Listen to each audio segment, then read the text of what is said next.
Hi, I'm Mario Guerra, the two-time former mayor of the great city of Downey. And I'm here with my co-host on there, Eric Pierce, the editor of the Downey Patriot. And thank you for listening. Thank you for watching Talking Downey with Mario and Eric.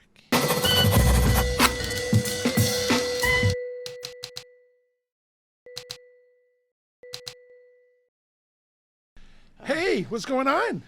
Not much. How you doing? Good. I'm excited that we're talking politics. I think you're more excited than I am. You know what? I'm a political guy. What do you want from me?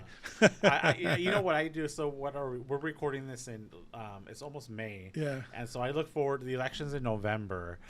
I can't wait for the election to come and pass. I don't enjoy politics. I think the month before all the commercials, once you know with the commercials, like on ballot ones, and you watch the opposite side, you're like, you're lying, and it gets you mad on there. But this time, especially for Downey, we have we have two special elections, and we've done a show about District 3, Dorothy Pemberton. The first candidate on there, which she's got 30-year history in our city, and we think she's great. And then, so now we're going to talk about District 1, which is Blanca Pacheco's, our former mayor, now assemblywoman, Blanca Pacheco's old seat. Right. And it's an open seat, so there's going to be a special election in November. And what do you think? Well, we have our first declared candidate in District 1. That is Horacio Ortiz Jr. He's currently chair of the Planning Commission. You're on the Planning Commission. I am on the Planning So Commission. you know him pretty closely. I do. You probably know him better than I do. I met him maybe a year ago. He seems like a nice guy. His family owns the El Pescador chain of restaurants, including the restaurant here at the Downey Landing. He seems like a nice young guy. You know him better than I do. Yeah. Well, I've had the pleasure of working with the Planning Commission, and you know what? He's a very pro-business, very pragmatic. Thank you. Okay, that the Cuban in me comes out sometimes. My wife laughs at me. No, I think that he thinks things through, and I think that he's going to be a good candidate, and I think he's going to be a good council person. Seeing and working with him on the Planning Commission, he's pro-business, he's pro-common sense. I like some of the things. He's very involved in our community. I know he's with the Kiwanis. He's been hangs out of Downey. I've heard some great things about him from that. And he's young, and he's lived here his whole life almost. So I'm kind of excited about it. I've taken a lot of heat for supporting him because his political designation, which we've talked about, you and I, it's silly. Horacio is a Democrat. He's a Democrat, and he's a pro-business Democrat. I'm a moderate Republican. That's where people work on there. And he's running against somebody that changed their registration recently to become an independent. So they ran away from being a Republican on there. So now you got an independent versus a Democrat. And I'm telling you, I've taken a lot of heat for supporting a Democrat. And you and I have talked about it. I think it's just the right thing to do is to support the person, especially in local government versus the party. But no, I think he's going to do a great job. I'm really excited. He's done a lot of volunteer work. His family and him, they run a foundation that brings in kids and pays for their cleft surgeries and so forth. So, and then they bring kids to the Museum of Art on there from impoverished communities on there. So he's put his time in here in the community already. Yeah. So. I think he comes across to me as being somebody who's very genuine and very compassionate, and I think he's running for the right reasons. Yeah. Having said that, I'm going to say the same thing about Horacio Ortiz I said about Dorothy Pemberton, which is I want to know about his platform. Sure. I want to know about his goals for the city of Downey. And I'm talking specific because, lots of time when people run for city council, it's, what do they say? Support our law enforcement, end homelessness.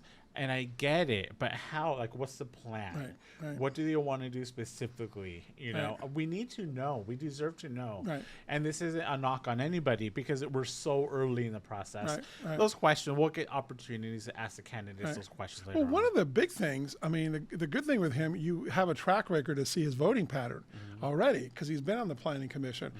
He was the only one that voted against the Ojos Locals, you know, out of principle and what it was and so forth. So where the rest of the Planning Commission didn't, you know. And by the way, all the planning commissioners are all supporting him, regardless of party affiliation. Vice Chairwoman Carrie Uva, Miguel Duarte, myself. Right. And I wasn't on the Planning Commission where the Ojos Locals came Right. up, by the way, just to Yeah. make it clear. But he took a stance on it. So go through his voting record, which is not something you see from other people because they don't have that kind of experience. Right. You know. So, Well, that was interesting. You know, endorsements, you know, they don't mean a whole lot, but they're interesting to me anyways. He is claiming endorsements from LA County Supervisor Janice Hahn, and also Congressman Robert Garcia. I don't think he's claiming him. He's got them. I mean, I've seen the. Well, I'm saying claiming because I haven't verified them. So Okay. Well- we've had issues in the past where people, you know, You've never had an issue. You've had people complaining about an issue. of course. Yeah, So I'm yeah. saying I haven't verified any of these. So I'm just Is that, saying. is that your job to verify? Oh, endorsements? 100% no, 100% no. That's what I'm saying. But it's so accurate, though. It's so accurate. That's They're what I'm saying. claiming. Oh, yeah. I'm not going to Yeah, call up yeah. every single person and say, hey, did you actually endorse That was the so-and-so? silliest thing. There's no Somebody way. got on your case about that before, and it's like if I claim that I have Governor Newsom's endorsement, right? Some crazy thing like that. So it's not your job to call Governor Newsom's office to see whether I got the endorsement or not. Obviously, I'm taking a chance that somebody in Governor Newsom's office is going to say, "Hey guys, yeah, we didn't endorse Mario Garrett." I mean, I'm going to take the extreme. So, but you're right, and I've seen it. I think Congressman Garcia, Robert Garcia is endorsing him. Supervisor Janice Hahn. So he has some names behind him. Well, the one that's more important to me, as I talked about with Dorothy Pemberton and Rick Rodriguez, former Mayor Rodriguez, that had the seat before, that always carries a little bit more clout to me. Who has the seat before? Like if I endorse somebody in District 2, that's one that I used to represent, I feel it has a little bit more clout, to, at least to me, because I'm saying this person is good enough to follow, you know, in the things that I started, hopefully. So former Mayor Rick Rodriguez endorsed Dorothy Pemberton. And in this case, former Mayor Blanca Pacheco, Assemblywoman Pacheco, is endorsing him. So to me, it's kind of like, okay, you're good enough to be the caretaker of my old seat. That's kind of the way I look at it. It doesn't mean that much. Obviously, the voters are going to make the decisions. But it does give you some street cred that, hey, you know, you've been checked out by other people, you know, kind of thing. And we think that they're going to do good kind of thing. So. Yeah. I'm looking forward to getting to know Horacio a little bit more, along with the other candidates. He's the first candidate, like we said. We're going to get more candidates for sure in the future. Yeah. And I feel like this race in District 1, I don't know. It's going to be an interesting race. I don't know. I don't want to say it's going to get heated or dirty. I don't know, but I have a feeling it might be. Well, because we've heard the thing. I mean, it's been letters to the editor in your paper, and we've all got texts about the other candidate running, and you know, some restraining order type things, and yes, she said kind of thing, and we've gotten the texts, and so there's a little bit of a scandal there. So do your homework on it, and I'm not claiming anything bad about the other person, but there's already been, you know, just by them even saying they're running. So I hope that doesn't turn into that. And I hope that people just look at the candidates. But after the Catherine Alvarez fiasco, it's a fair question, you know, so you got to explain yourself. I understand that there's blended families today, and that's, you know, the buzzword on there. But, you know, the physical altercation things that have come out on there is what kind of scary on there. So check out your candidates and you know, you make the decisions, Downey voters. And I think it's important. So I hope it doesn't turn into that. I agree with you.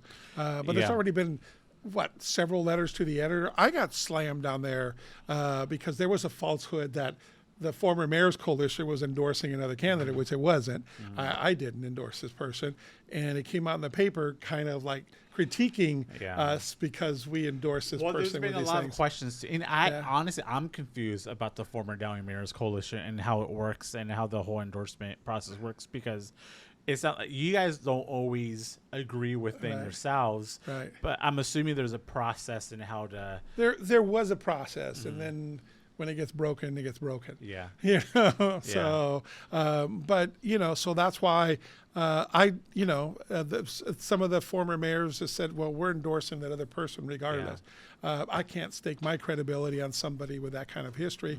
So I'm like, I'm out of endorsing that person for those kind of things. Now, it's be like endorsing, you knew about Catherine Alvarez's before. I'm not comparing the two. Yeah, that's, to be fair. Well, one's criminal, but, you know, there's a physical altercation claims here. Yeah, but I think, to be fair, though, we should wait until this person declares their candidacy. Absolutely. Before we kind of dive into but you went it. on the former mayor's thing. That's why I was trying to clarify. So I can't endorse that. So I was looking for a good candidate to endorse and to work with.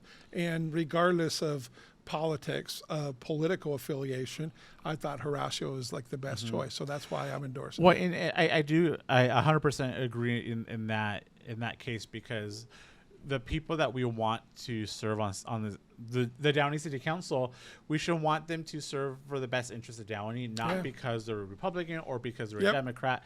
We should that's a non-issue. It should be a non-issue, but that's changed over recent times. Yeah. Listen, I was on there and saw him and Vice Chair Uva and Duarte when staff recommended against what we finally did and overturning the appeal for Shake Shack.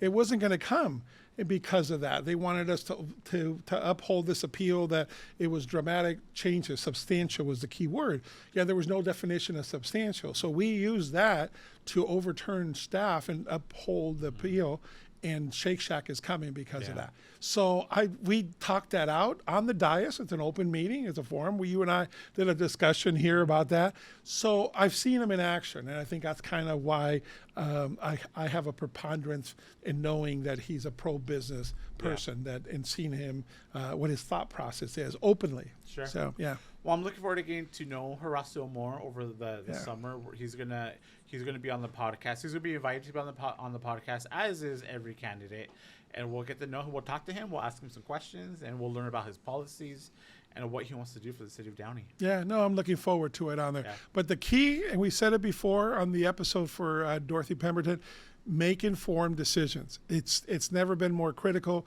This is 2 open seats that we have now. You're never going to get this opportunity again. So this is really important. You know, you have 3 council members now. By the way, so this last week was the first time in the history of the city that we didn't have a quorum for a council meeting. In the history of the city. In the history of the city, okay, let me correct it. And that we know of. In 30 years. Okay. In 30 years that I know of, because I would know that. Right. Okay, 30 years. I'm just saying, because the city was incorporated in 1956. Okay, so for the last 30 years that I've been involved in politics here, that's never happened before. We never had a recall either. So I'm not blaming the current council people. We had 2 people that were sick. You can't make up sick. You know what I mean? It's no. Unfortunately.